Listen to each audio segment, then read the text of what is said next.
నాయనమ్మా ఏమేమి నగలు ఉన్నాయి నీకు? గంటీలు, గోట్లు, గంటీలు అంటీయా?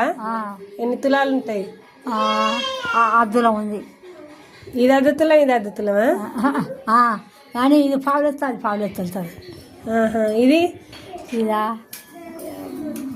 2.5 ఉంటాయి. ఇక రెండే ఉన్నాయా నీకు? ఏంటివి? ఇయ్యా అయ్యి చేతుల కడాలు, మనవలకు గొలుసులు. వడ్డానం లేదా నీకు? నిజమే, నాకు దోయలేదు చెప్పాలి. కాసలుండి పొడవాడు అప్పుడు కూడా అన్న చెప్పరా. ఇది బంగారం అంటే 2 ఉన్నాయా? 2 లెక్క చింకున్నాయి. ఇదేంటిది? ఎర్ర పూసల దండ. అలా ఏంటిదో ఏంటిదో ఏంటిదో అంటే ఎవరు తెచ్చిరు? నా మనవరాలు. ఏంటివి? గీ ఒక్కటి ఉన్నాయి బంగారు, గీ 2 ఉన్నాయి, అంతేనా? అంతే.